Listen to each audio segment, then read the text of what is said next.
رومان نے جیسے ہی گھر کے بڑے دروازے میں چابی گھمائی، اندر بالکل سناٹا تھا۔ وہ دن بھر کی ڈیوٹی سے بہت تھک چکا تھا، لیکن بینش کا خیال آتے ہی اس کے چہرے پر ایک شرارتی سی مسکراہٹ آ گئی۔ وہ دبے قدموں سیڑھیاں چڑھ کر اپنے کمرے کی طرف گیا۔ دروازہ تھوڑا سا کھلا ہوا تھا۔ اندر داخل ہوا تو ہلکی سی روشنی میں بینش کا سونے کا انداز دیکھ کر اس کی ہنسی چھوٹ گئی۔ بینش بیڈ پر سیدھی سونے کی بجائے بالکل ٹیڑھی لیٹی ہوئی تھی۔ اس کا سر تکیے سے نیچے گرا ہوا تھا اور پاؤں لحاف سے باہر نکلے ہوئے تھے۔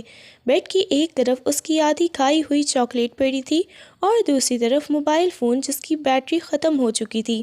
رومان نے اپنا پولیس والا بھاری جوتا اتار کر ایک طرف رکھا اور بیلٹ کھول کر پستول میز پر ٹکائی۔ وہ واش روم گیا اور اچھی طرح شاور لینے کے بعد جب باہر نکلا تو اس نے قمیص نہیں پہنی تھی۔ تولیے سے اپنے گیلے بال خشک کرتے ہوئے وہ بیڈ کے پاس آیا اور کنارے پر بیٹھ کر اس پگلی سی لڑکی کو دیکھنے لگا جس نے پچھلے 6 ماہ سے اس کی زندگی ہی بدل دی تھی۔ رومان نے آہستہ سے جھک کر اپنی گھنی اور تیکھی مونچھوں کو بینش کی گوری گردن کے پاس کیا اور بہت آرام سے اپنی مونچھیں اس کی جلد پر رگڑ دیں۔ بینش کو نیند میں ہی ایک تیز چبھن محسوس ہوئی۔ اس نے بے خیالی میں اپنا ہاتھ گردن پر مارا جیسے کسی مچھر کو بھگا رہی ہو۔ ایو، مچھر ہے کیا؟ وہ نیند میں گھرائی۔ رومان کے لبوں پر ایک شرارت آ گئی۔ اس نے دوبارہ جھک کر اپنی مونچھوں کی نوک اس کے کان کے پاس چھو دی۔ اس بار چبھن زیادہ تھی۔ بینش کی آنکھیں ایک دم سے کھل گئیں اور سامنے رومان کا بغیر شرٹ والا چوڑا سینہ دیکھ کر اس کا سانس ہی رک گیا۔ ہائے رومان صاحب، آپ کب آئے؟ اور یہ کیا طریقہ ہے کسی کو جگانے کا؟ آپ کی یہ مونچھیں ہیں یا کانٹے؟ بینش نے ہڑبڑا کر اٹھتے ہوئے اپنا دوپٹہ سنبھالا جو بیڈ کے نیچے گرا ہوا تھا۔ رومان نے ایک جھٹکے سے اس کا بازو پکڑا اور اسے دوبارہ اپنی طرف کھینچ لیا۔ اب بینش اس کے مضبوط سینے کے بالکل قریب تھی۔ اتنی جلدی کیا ہے بینش بیگم؟ ابھی تو میں نے سلام بھی نہیں کیا اور تم نے میری مونچھوں کی شکایتیں شروع کر دیں۔ رومان کی آواز میں وہی پولیس والا روب تھا مگر لہجے میں پیار تھا۔ سلام تو ٹھیک ہے پر یہ مونچھیں دور رکھا کریں، مجھے سچی میں ان سے بہت الرجی ہے، گردن پر نشان پڑ جاتے ہیں میرے۔ بینش نے منہ بنا کر کہا اور اس کے سینے پر ہاتھ رکھ کر اسے پیچھے دھکیلنے کی کوشش کی، لیکن رومان کہاں ہٹنے والا تھا۔ اس نے اس کی کمر میں ہاتھ ڈال کر اسے اپنے ساتھ بھینچ لیا۔ الرجی ہے یا ڈر لگتا ہے؟ ویسے بینش، پولیس والوں کی مونچھیں تو اس کی شان ہوتی ہیں اور تم چاہتی ہو کہ میں اپنی شان ختم کر دوں؟ رومان نے اس کے چہرے کے بالکل قریب ہو کر پوچھا تو بینش کے دل کی دھڑکنیں تیز ہو گئیں۔ شان اپنی جگہ پر یہ سوئیوں کی طرح میری گردن میں گھس جاتی ہیں، آپ کو کیا پتا کتنی تکلیف ہوتی ہے۔ بینش نے معصومیت سے شکایت کی جس پر رومان زور سے ہنسا۔ اچھا تو چلو آج اس تکلیف کا حساب کر دیتا ہوں۔ رومان کا انداز اب کافی بولڈ ہو چکا تھا۔ اس نے بینش کے کان کے پاس اپنے لبوں سے چھوا جس سے بینش کے پورے جسم میں سنسنی دوڑ گئی۔ رومان چھوڑے نا، آپ پولیس والے اتنے بے شرم کیوں ہوتے ہیں؟ بینش نے گھبرا کر پوچھا۔ بے شرم نہیں بینش، ہم تو بس اپنا حق لینا جانتے ہیں اور ابھی تو بہت سے ادھار باقی ہیں جو تم نے آج رات میرا انتظار نہ کر کے مجھ پر چڑھا دیے ہیں۔ رومان نے اسے بیڈ پر لٹاتے ہوئے اس کے اوپر اپنا گھیرا بنا لیا۔ بینش کی آنکھوں میں شرم اور شرارت دونوں تھیں۔ وہ اسے پیچھے تو کرنا چاہتی تھی مگر رومان کے لمس کی گرمی اسے پگھلا رہی تھی۔ آپ کی مونچھیں سچی میں بہت بری ہیں، اس نے آخری بار احتجاج کیا مگر رومان نے اس کے لبوں پر انگلی رکھ کر اسے خاموش کروا دیا۔ بری ہیں تو کیا ہوا، ہیں تو تمہارے ہی انسپکٹر کی نا، اب چپ چاپ سزا بھگتنے کے لیے تیار ہو جاؤ۔ بینش نے رومان کی بات سن کر چڑھ کر اپنا منہ ایک طرف پھیر لیا اور گالوں میں ہوا بھر کر بیٹھ گئی۔ جائیں آپ، میں نے کوئی سزا نہیں بھگتنی اور نہ ہی مجھے آپ سے بات کرنی ہے، بس اپنی ان مونچھوں کے ساتھ ہی رہا کریں آپ۔ رومان کو اس کا یہ روٹنا بہت اچھا لگا۔ اس نے مسکراتے ہوئے بینش کی تھوڑی پکڑ کر اپنا چہرہ اس کے چہرے کے بالکل سامنے کیا اور نہایت ہی بے باکی سے اس کے پھولے ہوئے گال پر ایک گہرا بوسہ دیا۔ ابھی تو صرف گال پر جرمانہ ہوا ہے، اگر منہ یوں ہی پھلائے رکھا تو انسپکٹر صاحب اگلا حملہ لبوں پر کریں گے۔ بینش کا چہرہ ایک دم سے تپ اٹھا۔ اس نے شرم کے مارے رومان کے ننگے سینے پر ہلکا سا مکہ مارا۔ آپ بہت ٹھٹائی دکھاتے ہیں رومان صاحب، ہر بات کا مطلب وہیں لے جاتے ہیں۔ رومان نے اس کا ہاتھ پکڑ کر اپنے لبوں سے لگایا اور شرارت سے آنکھیں مارتے ہوئے کہا، اچھا بابا معاف کر دو، اب یہ بتاؤ کہ کھانے میں کیا ہے؟ تمہارے انسپکٹر شوہر کو بہت زور کی بھوک لگی ہے۔ وینش نے ایک لمبی آہ بھری اور بیڈ سے اترتے ہوئے بڑبڑانے لگی۔ کھانے کا تو اب یاد آیا ہے، جب سارا کام کر لیا ہو، وہی ٹنڈے بنے ہوئے ہیں جو آپ کو بہت پسند نہیں ہیں، اب وہی کھانے پڑیں گے۔ وہ پیر پٹکتی ہوئی کمرے سے باہر نکلنے لگی اور ساتھ ساتھ آہستہ آواز میں کوسنے بھی دے رہی تھی، آ جاتے ہیں رات گئے پولیس گردی کرنے، اوپر سے یہ کاٹنے جیسی مونچھیں، پتہ نہیں کس نے انسپکٹر بنا دیا انہیں۔ رومان بیڈ پر لیٹا اسے جاتے ہوئے دیکھ رہا تھا اور اس کی بڑبڑاہٹ پر محسوس ہو رہا تھا، میں سب سن رہا ہوں بینش، اگر ٹنڈے اچھے نہ ہوئے تو یاد رکھنا پولیس کسٹڈی میں تم ہی ہوگی۔ بینش نے کچن کی طرف جاتے ہوئے مڑ کر اسے ایک برا سا منہ بنا کر دیکھا اور چلی گئی، جبکہ رومان اس کی اس پھوڑ پن والی معصومیت پر دل ہی دل میں فدا ہو رہا تھا۔ بینش کچن میں پہنچی تو اس کا موڈ اب بھی خراب تھا، وہ غصے میں پتیلی چولہے پر رکھ کر تیزی سے چمچ چلانے لگی اور ساتھ ساتھ رومان کو کوس رہی تھی، خود تو بڑے آفیسر بنے پھرتے ہیں اور مجھے یہاں ٹنڈے گرم کرنے پر لگا دیا ہے۔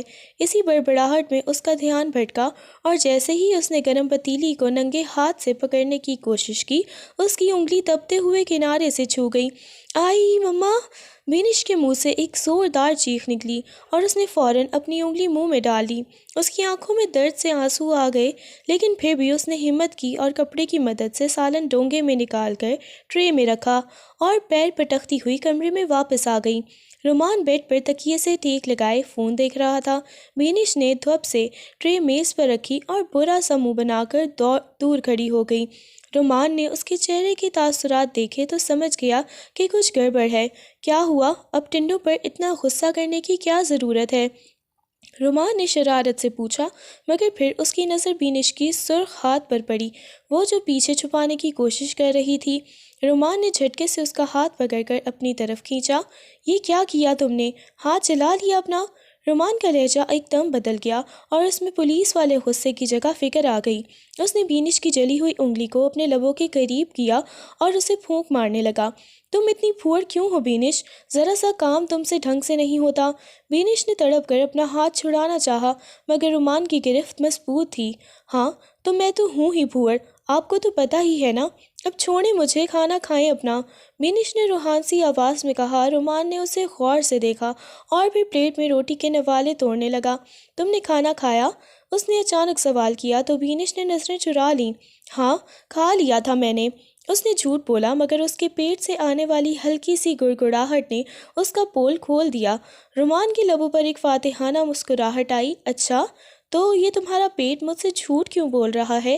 بینش بیگم سچ بتاؤ، اپنے اس کھڑوس شوہر کے انتظار میں تم نے بھی ابھی تک ایک نوالا نہیں توڑا نا؟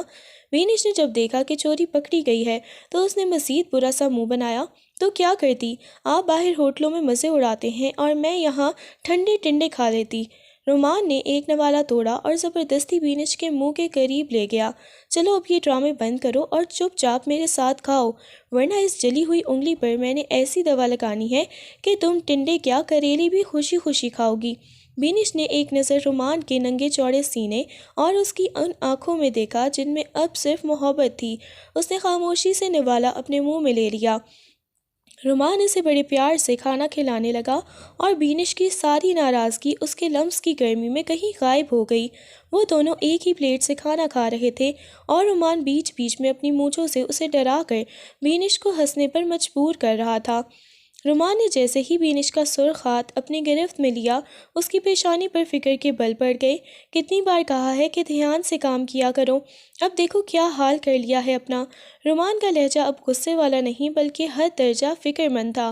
اس نے بینش کی جلی ہوئی انگلی کو نہایت نزاکت سے پکڑا اور اپنے لبوں کے قریب لے جا کر ایک نرم سا بوسہ دیا، جیسے وہ اپنے لمس سے اس کی جلن مٹانا چاہتا ہو۔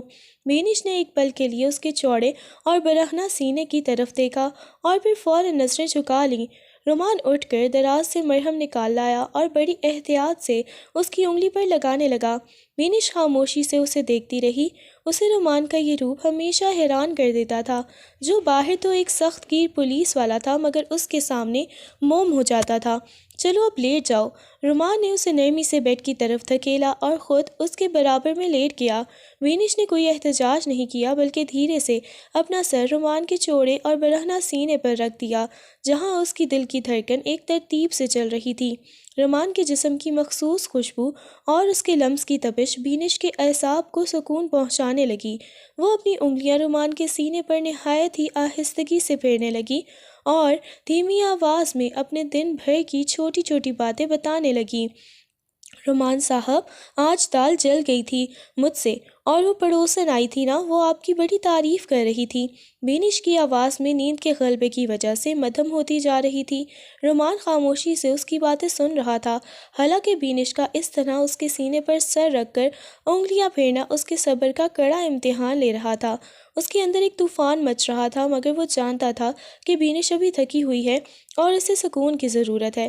اس نے اپنے جذبات کو بڑی مہارت سے کنٹرول کیا اور اپنا ایک مضبوط ہاتھ بینش کی پشت پر رکھ کر اسے آہستگی سے سہلانے لگا۔ بینش اس کی پشت پر رومان کے ہاتھ کی تھپکی اور اس کے سینے کی گرمی میں خود کو محفوظ محسوس کرتے ہوئے گہری نیند کی وادیوں میں اتر گئی۔ رومان نے جھک کر اس کے ماتھے پر ایک پیار بھرا بوسہ دیا اور اسے خود میں مزید بھینچ لیا تاکہ وہ سردی محسوس نہ کرے۔ وہ کافی دیر تک اسے سوتے ہوئے دیکھتا رہا اور دل ہی دل میں اس پھوڑ مگر پیاری بیوی کی معصومیت پر صدقے جا رہا تھا، جو اسے ہر حال میں اپنی قیدی بنا لیتی تھی۔ اگلی صبح جب بینش کی آنکھ کھلی تو سورج کی روشنی کھڑکی کے پردوں کو چیرتی ہوئی سیدھی اس کے چہرے پر پڑ رہی تھی۔ اس نے کسمسا کر اپنی جگہ بدلنی چاہی تو اسے احساس ہوا کہ اب وہ بھی رومان کے مضبوط بازوں کے حصار میں قید ہے۔ رومان اب بھی سو رہا تھا اور اس کا چہرہ بالکل بینش کے سامنے تھا۔ بینش نے شرارت سے رومان کی ان گھنی مونچھوں کو دیکھا جو رات بھر اسے تنگ کرتی رہی تھی۔ اس نے سوچا کہ کیوں نہ سوتے ہوئے ان کا بدلہ لیا جائے۔ اس نے دھیرے سے اپنی انگلی بڑھائی اور رومان کی مونچھوں کو ہلکا سا کھینچا، لیکن اگلے ہی پل رومان نے اپنی آنکھیں کھولے بغیر بینش کی کمر پر اپنی گرفت اتنی سخت کر دی کہ وہ اس کے سینے سے جا لگی۔ صبح صبح ہی شرارتیں شروع ہو گئیں بینش بیگم؟ رومان کی آواز نیند کی وجہ سے مزید بھاری اور سحر انگیز ہو رہی تھی۔ بینش ہڑبڑا کر پیچھے ہٹنا چاہی مگر رومان نے اپنی آنکھیں کھول کر اسے ایک ایسی گہری اور بولڈ نظر سے دیکھا کہ بینش کا سارا جسم لرز گیا۔ میں تو بس دیکھ رہی تھی کہ یہ اصلی ہے یا نہیں، بینش نے جھوٹ بولتے ہوئے منہ بسورا۔ رومان نے ایک جھٹکے سے اسے اپنے نیچے دبوچ لیا اور اس کے دونوں ہاتھ سر کے اوپر بیڈ پر ٹکا دیے۔ اصلی ہے یا نہیں یہ تو میں ابھی ثابت کر دیتا ہوں۔ اس نے اپنا چہرہ بینش کی گردن میں چھپایا اور اپنی مونچھوں کی وہی مخصوص چبھن اس کی جلد پر محسوس کروائی۔ بینش بے اختیار ہنسی اور تڑپنے لگی۔ رومان صاحب چھوڑیں، خدا کے لیے، مچھی لگ رہی ہے مجھے۔ اس نے ہنستے ہوئے دہائی دی مگر رومان آج اسے آسانی سے چھوڑنے کی موڈ میں نہیں تھا۔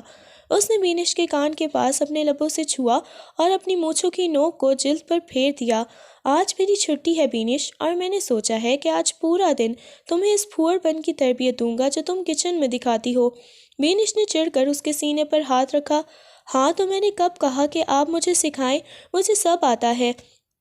رومان نے شرارت سے اس کے لبوں کے قریب اپنے لب کیے۔ اچھا تو پھر کل ہاتھ کیوں چلایا تھا؟ اور یہ جو تمہارے دل میں اتنی زور سے دھڑک رہا ہے، کیا اس کا علاج بھی آتا ہے تمہیں؟ رومان کی بے باکی نے بینش کو لاجواب کر دیا۔ وہ صرف اسے دیکھتی رہ گئی جبکہ رومان نے نہایت محبت سے اس کی پیشانی پر اپنے لب رکھ دیے۔ اس صبح کی خاموشی میں ان دونوں کے درمیان ایک ایسا رشتہ بن رہا تھا جو لفظوں کا محتاج نہیں تھا۔ رومان کا بولڈ انداز اور بینش کی معصومیت ایک دوسرے میں مکمل طور پر ڈھل چکے تھے۔ بینش فریش ہو کر کچن میں پہنچی تو وہاں آسودہ بیگم اور ارم پہلے سے ہی موجود تھی۔ بینش نے مسکراتے ہوئے سلام کیا مگر اسوا بیگم نے جواب دینے کی بجائے اسے ایک گھورتی ہوئی نظر سے دیکھا جو بینش کے سادہ سے حلیے پر جا کر ٹکی۔ ارم جو رومان کے چچا کی بیٹی تھی اور جس کا خواب رومان کی بیوی بننا تھا، وہ بینش کو دیکھ کر دل ہی دل میں جل بن رہی تھی، کیونکہ رومان نے پورے خاندان کی مرضی کے خلاف جا کر اس پھوڑ لڑکی سے اپنی پسند کی شادی کی تھی۔ بینش ان سب باتوں سے بے نیاز رومان کے لیے ناشتہ تیار کرنے لگی، کیونکہ اسے پتا تھا کہ رومان کی محبت اس کے لیے ڈھال ہے۔ وہ انڈا فرائی کر رہی تھی جب ارم نے پاس آ کر زہریلے لہجے میں کہا، ویسے بینش، رومان بھائی کا ذوق اتنا عجیب ہے نا، وہ اتنے ڈیشنگ انسپیکٹر، اور کہاں تم جسے ڈھنگ سے پلو سنبھالنا نہیں آتا۔ پتہ نہیں تمہارے جادو ٹونے میں ایسا کیا تھا جو وہ ایک پڑھی لکھی اور سلیقے والی لڑکی کو چھوڑ کر تمہارے پیچھے پاگل ہو گئے۔ ارم اس کی بات پر اسفا بیگم نے بھی تائید میں سر ہلایا۔ صحیح کہہ رہی ہو ارم، رومان کو تو بس اب پچھتاوا ہی ملے گا جب اسے روز جلی ہوئی روٹیاں اور پھیلا ہوا گھر دیکھنا پڑے گا۔ وینش جو عام طور پر ان باتوں کو ہنسی میں اڑا دیتی تھی، آج ارم کے جادو ٹونے والے طنز پر اندر تک اداس ہو گئی تھی۔ اس کے ہاتھ رک گئے اور آنکھوں میں نمی تیرنے لگی۔ اسے لگا جیسے وہ واقعی رومان کے قابل نہیں ہے۔ وہ خاموشی سے سر جھکا کر آملیٹ پر ٹلنے لگی، لیکن اس کا دل بوجھل ہو چکا تھا۔ اسے وہ تمام لمحے یاد آنے لگے جب وہ رومان کے سامنے کوئی نہ کوئی غلطی کر بیٹھتی تھی۔ وہ اتنی اداس ہو گئی کہ اسے احساس ہی نہیں ہوا کہ رومان کچن کے دروازے پر کھڑا یہ سب کچھ سن رہا تھا۔ اس کی نظریں بینش کے جھکے ہوئے کندھوں اور اس کی نم آنکھوں پر تھیں۔ رومان کا پارا ہائی ہو گیا، لیکن اس نے تحمل سے کام لیتے ہوئے بینش کی طرف قدم بڑھایا تاکہ اسے اپنی معصوم بیوی کو ان لفظوں کے وار سے بچا سکے۔ رومان نے کچن میں قدم رکھا تو وہاں کی فضا میں پھیلی کڑواہٹ اسے فوراً محسوس ہو گئی۔ اس کی نظر سب سے پہلے بینش کے اداس چہرے پر پڑی، جو نظریں جھکائے خاموشی سے آنسو پی رہی تھی۔ رومان کا دل تڑپ اٹھا، مگر اس نے اپنے غصے پر قابو پایا اور سیدھا بینش کے پیچھے جا کر کھڑا ہو گیا۔ اس نے سب کے سامنے نہایت بے باکی سے بینش کی کمر میں ہاتھ ڈال کر اسے اپنے ساتھ بھینچ لیا۔ ارم اور اسفا بیگم کی آنکھیں یہ منظر دیکھ کر کھلی کی کھلی رہ گئیں۔ ارے واہ بینش بیگم، آج تو خوشبو بڑی کمال کی آ رہی ہے، لگتا ہے ناشتہ بہت لاجواب بنا رہی ہو۔ رومان نے ارم کی طرف دیکھے بغیر بینش کے کان کے پاس انتہائی بولڈ لہجے میں کہا اور اس کے گال پر اپنا چہرہ رگڑا۔ بینش ہڑبڑا گئی اور اس نے رومان کو پیچھے ہٹانے کی کوشش کی۔ رومان صاحب چھوڑیں، سب دیکھ رہے ہیں، اس نے دبی آواز میں کہا، مگر رومان نے اسے مزید اپنی مضبوطی میں تھام لیا تھا۔ رومان نے ابسرد نظروں سے ارم کی طرف دیکھا جو غصے سے نیلی پیلی ہو رہی تھی۔ ارم، تم نے ابھی ذوق کی بات کی تھی نا، تو سنو، میرا ذوق اتنا بلند ہے کہ مجھے مصنوعی سلیقے والی لڑکیوں کی بجائے اس معصومیت سے پیار ہے۔ اور رہی بات جادو ٹونے کی، تو بینش کی اس سادگی نے مجھ پر ایسا جادو کیا ہے کہ مجھے اب کسی اور کا چہرہ زہر لگتا ہے۔ رومان کے لہجے میں ایک ایسی کاٹ تھی کہ ارم کا منہ بن گیا اور وہ پیر پٹکتی ہوئی کچن سے باہر نکل گئی۔ اسفا بیگم نے بھی کچھ کہنا چاہا، مگر رومان کی آنکھوں کی سختی دیکھ کر وہ بھی خاموشی سے وہاں سے ہٹ گئیں۔ جب وہ دونوں کچن میں اکیلے رہ گئے تو رومان نے بینش کا رخ اپنی طرف کیا۔ بینش کی آنکھوں میں ابھی بھی آنسو تھے۔ رومان نے انگوٹھے سے اس کے آنسو صاف کیے اور اس کی تھوڑی پکڑ کر اسے اپنی آنکھوں میں دیکھنے پر مجبور کیا۔ تمہاری ہمت کیسے ہوئی ان کی باتوں پر اداس ہونے کی؟ کیا میرا پیار تمہارے لیے کافی نہیں ہے؟ رومان نے اسے پیار سے ڈانٹا۔ بینش نے سسکتے ہوئے اس کے برہنہ سینے پر سر رکھ دیا۔ رومان صاحب، وہ کہہ رہی تھی کہ میں آپ کے قابل نہیں ہوں۔ رومان نے ایک گہرا قہقہا لگایا اور اسے اٹھا کر کچن کے کاؤنٹر پر بٹھا دیا۔ اس نے دونوں ہاتھ بینش کے گرد ٹکا کر اسے اپنے حصار میں لے لیا۔ بینش، میں ایک پولیس والا ہوں، لوگوں کے دلوں کے چور پکڑنا میرا کام ہے، اور تمہارے اس معصوم دل میں جو میرے لیے محبت ہے، اس کے آگے دنیا کا ہر سلیقہ فیل ہے۔ تم جیسی ہو میری ہو، اور مجھے ایسی ہی پسند ہو۔ اس نے نہایت پیار سے بینش کی ناک پر اپنی ناک رگڑی، جس سے بینش کی اداسی ہنسی میں بدل گئی۔ رومان نے اسے ایک بار پھر اپنے بازوؤں میں بھر لیا اور کچن کی اس تنہائی میں اپنی بیوی کو یہ احساس دلانے لگا کہ اس کی زندگی میں صرف بینش کی ہی جگہ ہے۔ ناشتے کی میز پر سب خاموشی سے بیٹھے تھے کہ رومان نے چائے کا گھونٹ بھرتے ہوئے اچانک سب کی طرف دیکھا۔ میں نے اگلے ایک ہفتے کی چھٹیاں لے لی ہیں، میں اور بینش گھومنے پھرنے جا رہے ہیں۔ رومان کی آواز میں ایک خاص قسم کا سکون اور خوشی تھی۔ بینش نے حیرت سے رومان کو دیکھا۔ اس کے وہم و گمان میں بھی نہیں تھا کہ رومان اتنی جلدی ایسا کوئی پروگرام بنائے گا۔ ارم اور اس کی امی کے چہروں کا رنگ اڑ گیا، جبکہ اسفا بیگم نے ناشتے کا نوالہ بیچ میں ہی روک دیا۔ چھٹیاں؟ لیکن رومان، اس وقت تمہارا کام بہت زیادہ تھا نا؟ اسفا بیگم نے ناگواری سے پوچھا۔ رومان نے بینش کا ہاتھ میز کے نیچے سے تھاما اور اسے ہلکا سا دبایا۔ کام تو چلتا رہے گا امی، لیکن بینش کا حق سب سے پہلے ہے۔ میں اسے اس کی پسند کی جگہ پر لے کے جا رہا ہوں، جہاں یہ کہے گی وہیں جائیں گے۔ یہ سننا تھا کہ ارم کے تن بدن میں آگ لگ گئی۔ اسے وہ وقت یاد آیا جب اس نے رومان سے ایک ٹرپ کی فرمائش کی تھی اور رومان نے صاف انکار کر دیا تھا۔ بینش کی پسند کی جگہ؟ رومان بھائی، اس سے بہتر ہوتا کہ آپ کسی ڈھنگ کی جگہ کا انتخاب خود کر لیتے، اسے کیا پتا کہ کہاں جانا چاہیے۔ ارم نے زہریلے لہجے میں طنز کیا۔ رومان نے ایک گہری نظر ارم پر ڈالی اور پھر مسکرا کر بینش کو دیکھا۔ بینش کو جہاں بھی جانا پسند ہوگا، میرے لیے وہی دنیا کی سب سے خوبصورت جگہ ہوگی۔ بینش کی آنکھوں میں خوشی کے آنسو چمکنے لگے، اسے اپنی اداسی بالکل بھول گئی تھی۔ اسوا بیگم تو غصے سے بینش کو نگاہوں سے گھورنے لگی تھی، ان کا بس نہیں چل رہا تھا کہ اس وقت بینش کو وہاں سے اٹھا کر باہر پھینک دیں، مگر رومان کے بولڈ لہجے اور دو ٹوک فیصلے کے سامنے کسی کی ہمت نہیں پڑ رہی تھی کہ مزید کچھ بول سکے۔ بینش نے شرارت سے ارم کی طرف دیکھا اور پھر رومان کے قریب ہو کر آہستہ سے بولی، پھر تو میں مری جاؤں گی، مجھے پہاڑ بہت پسند ہے۔ رومان نے اس کے کان میں سرگوشی کی، تم جہاں کہو گی وہیں چلیں گے، بس اب جلدی سے تیاری شروع کر دو۔ ناشتے کی ٹیبل پر ایک عجیب سی خاموشی چھا گئی تھی، جہاں ارم اور اسوا بیگم غصے سے بھرے ہوئے تھے اور رومان اپنی بیوی کی خوشی میں مگن تھا۔ ناشتے کی میز پر اٹھنے کے بعد اسوا بیگم غصے میں پیر پٹکتی ہوئی ارم کے کمرے میں داخل ہوئیں، جہاں ارم پہلے ہی حسد کی آگ میں جل رہی تھی اور بیڈ پر تکیے توڑ رہی تھی۔ اسوا بیگم نے جا کر کمرے کا دروازہ اندر سے بند کیا اور ارم کے پاس بیٹھ کر اسے جھنجھوڑ دیا۔ یہ کیا تماشا لگا رکھا ہے ارم، تم یہاں رو رہی ہو اور وہاں وہ 2 ٹکے کی لڑکی میرے بیٹے کو اپنی انگلیوں پر نچا رہی ہے۔ اسوا بیگم کی آواز میں زہر بھرا ہوا تھا۔ ارم نے روتے ہوئے کہا، تو میں کیا کروں مامی، رومان بھائی تو میری طرف دیکھتے بھی نہیں، وہ تو اس پھوڑ کے پیچھے پاگل ہو رہے ہیں۔ اسوا بیگم نے ارم کا ہاتھ سختی سے پکڑا اور اسے سمجھاتے ہوئے بولی، تم پاگل ہو کیا؟ اتنے سالوں سے تم اس گھر میں رہ رہی ہو، بچپن سے اس کے ساتھ پلی بڑی ہو اور اب تک رومان کو اپنی طرف مائل نہیں کر سکی۔ میں اس جاہل لڑکی کو اپنے بیٹے کی زندگی سے نکالنا چاہتی ہوں، وہ ہمارے خاندان کے معیار کی نہیں ہے، لیکن یہ تبھی ممکن ہے جب تم کچھ کرو گی۔ ارم نے حیرت سے اپنی مامی کو دیکھا۔ مطلب میں کیا کروں؟ کچھ بھی کرو ارم، اپنی اداؤں سے، اپنی باتوں سے اسے یاد دلاؤ کہ تم اس کے لیے بہتر ہو۔ رومان کو اپنی طرف مائل کرو، اسے مجبور کر دو کہ وہ تمہاری طرف دیکھنے لگے۔ یہ مری کا ٹرپ اگر ہو گیا تو وہ دونوں اور قریب آ جائیں گے۔ تمہیں اس ٹرپ سے پہلے یا اس کے دوران کچھ ایسا کرنا ہوگا کہ رومان کی نظروں میں بینش گر جائے اور تمہاری قدر بڑھ جائے۔ اسوا بیگم کی آنکھوں میں سازش کی چمک تھی۔ رومان میرا بیٹا ہے، میں اسے جانتی ہوں، وہ جذبات میں آ کر فیصلے کرتا ہے، بس تم اسے کسی طرح اپنی طرف مائل کر لو، باقی بینش کو نکالنا میرا کام ہے۔ ارم نے آنسو پوچھے اور ایک گہری سانس لے کر سر ہلایا۔ اب اس کے ذہن میں بھی شیطانی منصوبے بننے لگے تھے کہ وہ کیسے رومان کو اور بینش کے درمیان دوریاں پیدا کرے۔ رات کے اس پہر بینش بیڈ پر کپڑوں کا ڈھیر لگائے بڑی سنجیدگی سے پیکنگ کر رہی تھی، مگر رومان اسے سکون سے کام کرنے کہاں دینے والا تھا۔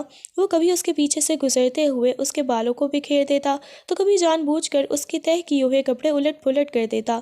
بینش نے غصے سے اسے دیکھا۔ رومان صاحب، خدا کا واسطہ ہے پرے ہٹ جائیں، ورنہ ہم مری کی بجائے سیدھا تھانے جائیں گے آپ کی شکایت لگانے۔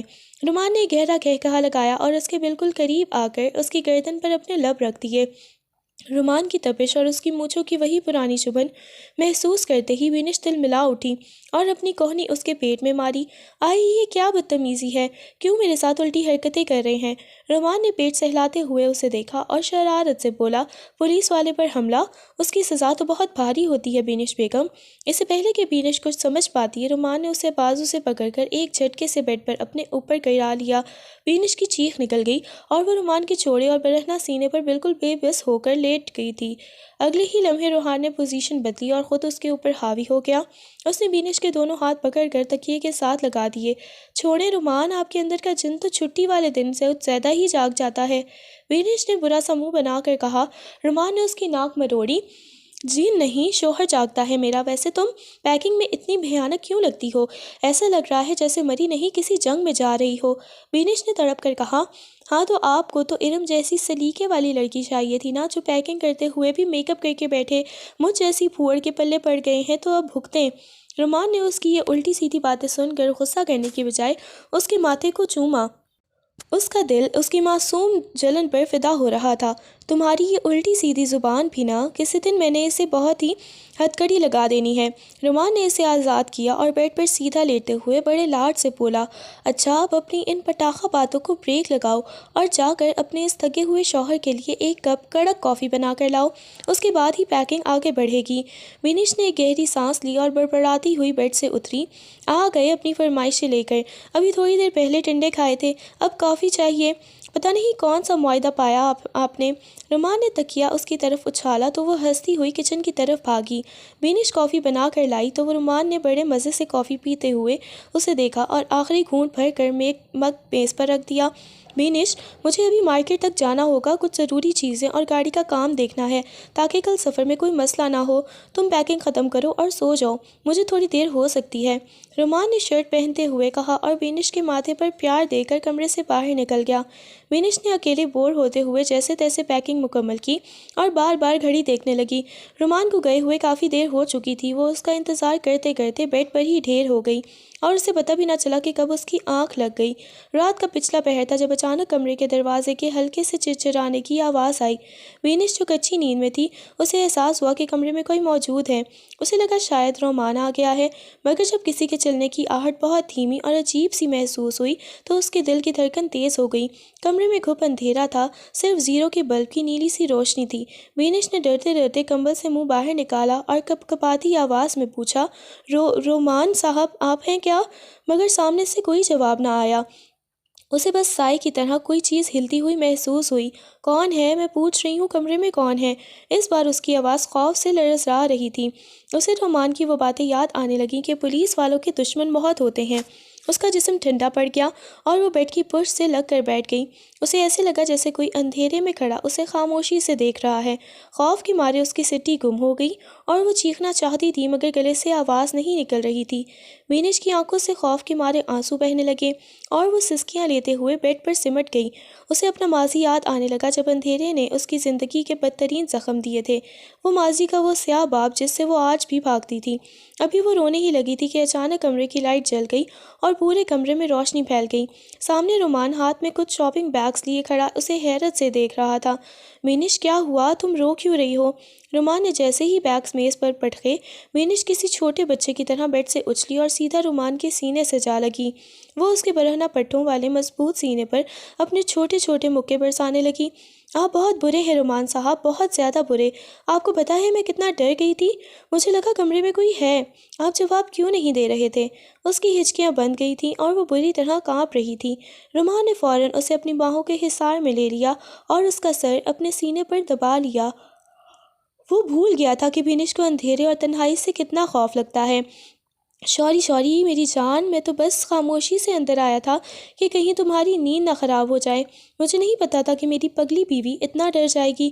رومان کا لہجہ اب انتہائی نرم اور پشیمان تھا۔ اس نے بینش کی پشت کو سہلانا شروع کیا تاکہ اس کے دل کی وہ تیز دھڑکن کچھ کم ہو سکے۔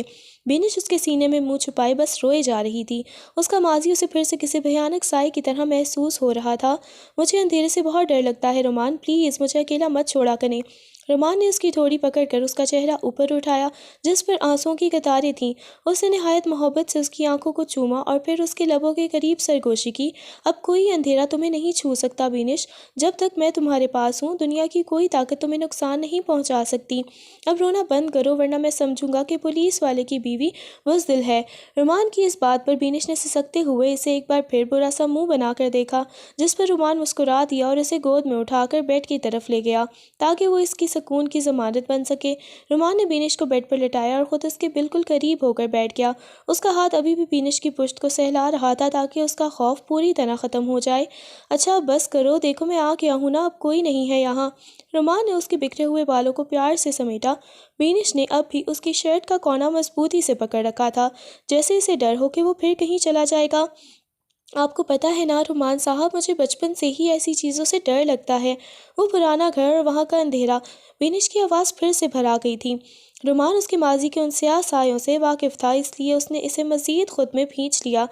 آئی نو بینش، آئی نو، اب تم اس انسپکٹر کی بیوی ہو جس کے ڈر سے اندھیرا بھی راستہ بدل لیتا ہے، تو تم کیوں ڈرتی ہو؟ رومان نے اسے بہلانے کے لیے شرارت سے اپنی وہی گھنی مونچھیں اس کے گال سے چھو دیں۔ بینش نے روتے روتے ہی اس سے پیچھے دھکیلا۔ آپ باز نہیں آئیں گے نا؟ بندے کا حال ہی پوچھ لیتا ہے، پر آپ کو تو بس اپنے ان کانٹوں کی پڑی رہتی ہے۔ بینش کا لہجہ اب کچھ نارمل ہوا تو رومان نے سکھ کا سانس لیا۔ اس نے میز پر رکھے بیگ سے ایک خوبصورت سی پیکٹ نکالی۔ یہ لو، تمہارا ڈر بھگانے کے لیے ایک چھوٹا سا گفٹ لایا ہوں، مری جانے سے پہلے اسے پہن کر دکھانا۔ بینش نے حیرت سے پیکٹ کھولا تو اس میں ایک بہت ہی خوبصورت اور مہنگا سا جوڑا تھا۔ اس کی آنکھیں چمک اٹھیں۔ یہ میرے لیے؟ رومان نے اس کے چہرے کی بدلتی رنگت دیکھ کر مسکراتے ہوئے سر ہلایا۔ صرف تمہارے لیے، کیونکہ میری پھوپھ بیوی جب تیار ہوتی ہے تو ارم جیسی 100 لڑکیاں بھی اس کا مقابلہ نہیں کر سکتیں۔ بینش نے شرماتے ہوئے اپنا جوڑا سینے سے لگا لیا اور اس کا سارا خوف اب رومان کی دی ہوئی محبت میں کہیں کھو چکا تھا۔ رومان صاحب، آپ کبھی کبھی بہت اچھے بن جاتے ہیں، بینش نے معصومیت سے کہا۔ رومان نے ایک دم اسے بیڈ پر لٹاتے ہوئے اس کے اوپر اپنا حصار بنایا اور انتہائی بولڈ انداز میں اس کی آنکھوں میں جھانکا۔ صرف کبھی کبھی؟ ابھی تو میں نے اپنی اچھائی کا اصلی ٹریلر دکھایا ہی نہیں، وہ مری میں دکھاؤں گا۔ اب سو جاؤ ورنہ میں نے ابھی سے وہ ٹریلر شروع کر دینا ہے۔ بینش نے گھبرا کر کمبل اپنے منہ تک تان لیا، جس پر رومان کا زوردار کہا پورے کمرے میں گونج اٹھا۔ وہ لائٹ بند کر کے اس کے ساتھ لیٹ گیا اور اندھیرے میں بھی اس کا ہاتھ تھامے رکھا تاکہ اسے ذرا بھی خوف محسوس نہ ہو۔ اگلی صبح مری روانگی کا وقت ہوا تو گھر میں ایک عجیب ہی ہنگامہ تھا۔ رومان نے اپنی سیاہ رنگ کی گاڑی نکالی اور بینش کا بھاری بھرکم سامان، جو اس نے اپنی پھوپھ طبیعت کے باعث ضرورت سے زیادہ بھر لیا تھا، ڈگی میں سیٹ کرنے لگا۔ ارم اور اسوا بیگم برآمدے میں کھڑی جلن بھری نظروں سے سب دیکھ رہی تھیں۔ بینش نے وہی نیا جوڑا پہنا تھا جو رومان رات لایا تھا۔ وہ سادہ سے میک اپ میں بھی بلا کی حسین لگ رہی تھی۔ رومان بیٹا، ابھی بھی سوچ لو، اتنی دور گاڑی خود چلا کر جاؤ گے، تھک جاؤ گے۔ اسوا بیگم نے آخری حربہ آزمایا۔ رومان نے گاڑی کا دروازہ کھولتے ہوئے مسکرا کر بینش کو دیکھا۔ امی، اس سفر کی تھکن تو بینش کی باتیں سن کر ہی ختم ہو جائے گی، آپ فکر نہ کریں۔ اس نے بینش کا ہاتھ پکڑ کر اسے فرنٹ سیٹ پر بٹھایا اور خود ڈرائیونگ سیٹ سنبھال لی۔ گاڑی جیسے ہی گھر سے باہر نکلی، بینش نے ایک گہرا سانس لی۔ شکر ہے رومان صاحب، وہاں تو مجھے لگ رہا تھا کہ ارم کی نظریں ہی مجھے کھا جائیں گی۔ رومان نے گاڑی کی سپیڈ بڑھاتے ہوئے ایک ہاتھ سے بینش کا ہاتھ تھام لیا۔ میری موجودگی میں کسی کی نظریں تم تک نہیں پہنچ سکتی، اور ویسے بھی اب پورا ہفتہ صرف تم اور میں ہیں۔ راستے بھر بینش کا وہی نان سٹاپ بولنا جاری رہا۔ کبھی وہ کھڑکی سے باہر پہاڑوں کو دیکھ کر بچوں کی طرح شور مچاتی تو کبھی رومان کے ہاتھ پر کاٹ لیتی جب وہ اسے تنگ کرتا۔ رومان صاحب دیکھیں، کتنا پیارا بادل ہے، بالکل آپ کی مونچھوں کی طرح ٹیڑھا، بینش نے ہنستے ہوئے کہا۔ رومان نے گاڑی ایک سائڈ پر روکی۔ سڑک سنسان تھی اور چاروں طرف دھند چھائی ہوئی تھی۔ اس نے سیٹ بیلٹ کھول کر بینش کی طرف رخ کیا۔ اس کی نظریں اب انتہائی بولڈ اور گہری تھیں۔ اچھا، تو میرے بادلوں کو قریب سے دیکھنے کا شوق ہے؟ اس نے بینش کے چہرے کو اپنے ہاتھوں میں بھرا اور دھیرے دھیرے اس کے قریب ہونے لگا۔ بینش کا سانس رک گیا۔ رومان، کوئی دیکھ لے گا، سڑک ہے یہ۔ کوئی نہیں ہے یہاں بینش، صرف دھند ہے اور تمہارا یہ ڈرپوک شوہر۔ رومان نے سرگوشی کی اور اس کی گردن کے اسی حساس حصے پر اپنی مونچھیں رگڑ دیں جہاں بینش کو سب سے زیادہ چبھن ہوتی تھی۔ بینش نے آنکھیں میچ لیں اور اس کے کندھے پر گرفت مضبوط کر لی۔ اس کی شرارتیں اب رومان کی محبت بھری شدت کے سامنے دم توڑ رہی تھیں۔ رومان نے اس کے ماتھے پر ایک طویل بوسہ دیا۔ یہ تو بس آغاز ہے بینش بیگم، مری پہنچ کر تو میں نے تمہارا یہ سارا ڈر نکال دینا ہے۔ اس نے دوبارہ گاڑی سٹارٹ کی اور مری کی بلندیوں کی طرف بڑھنے لگا۔ مری کے ہوٹل پہنچتے ہی بینش کو تو جیسے پاگل ہی ہو گئی تھی۔ کھڑکی سے باہر نظر آتے برفیلے پہاڑ اور ٹھنڈی ہوا دیکھ کر وہ بیڈ پر اچھلنے لگی۔ رومان صاحب دیکھیے، سچی میں پہاڑ کتنے بڑے ہیں، میں نے تو سوچا تھا ٹی وی جتنے بڑے ہوں گے، لیکن اس معصومانہ اور بے وقوفانہ بات پر رومان نے اپنا سر پکڑ لیا۔ بینش، اللہ کا واسطہ ہے مری میں اپنی یہ عقل استعمال نہ کرنا، ورنہ لوگ سمجھیں گے کہ میں کسی چھوٹے بچے کو اغوا کر کے لایا ہوں۔ رومان نے اپنا جیکٹ اتاری اور کمرے کا ہیٹر آن کیا۔ باہر برف باری شروع ہو چکی تھی، جس کی وجہ سے کمرے میں ایک رومانوی سی حدت پھیلنے لگی۔ بینش ابھی بھی کھڑکی سے چپکی باہر دیکھ رہی تھی کہ رومان دبے قدموں اس کے پیچھے آیا اور اسے کمر سے تھام کر اپنی پشت سے لگا لیا۔ اب باہر کے پہاڑ دیکھنا بند کرو گی یا میں پردہ گرا دوں؟ رومان کی بھاری آواز اس کے کان کے بالکل پاس گونجی۔ بینش کسمسائی۔ رومان صاحب، یہاں کتنی ٹھنڈ ہے نا، آپ کے ہاتھ کتنے گرم ہیں۔ اس نے رومان کے ہاتھوں پر اپنے ٹھنڈے ہاتھ رکھے تو رومان نے اسے جھٹکے سے اپنی طرف گھمایا۔ اب بینش کھڑکی اور رومان کے تپتے ہوئے وجود کے درمیان قید تھی۔ رومان کی نظریں اس کے گلابی ہوتے گالوں اور کپکپاتے لبوں پر جمی تھیں۔ ٹھنڈ زیادہ ہے تو میرے قریب آ جاؤ، ویسے بھی میں نے کہا تھا نا کہ مری میں صرف تمہارا اور میرا وقت ہوگا۔ رومان نے نہایت بے باکی سے اس کے گلے میں اپنا چہرہ چھپایا اور اپنی مونچھوں کی وہی مخصوص چبھن اس کی جلد پر محسوس کروائی۔ بینش نے ہانپتے ہوئے اس کے کندھوں پر اپنے ہاتھ جما دیے۔ رومان، آپ بہت بولڈ ہو رہے ہیں، کوئی آ جائے گا، اس نے دبی آواز میں احتجاج کیا، مگر رومان نے اس کے ہونٹوں پر اپنی انگلی رکھ دی۔ کمرہ لاک ہے بینش بیگم، اور یہاں کوئی انسپکٹر نہیں ہے، یہاں صرف تمہارا شوہر ہے جس کا صبر اب جواب دے رہا ہے۔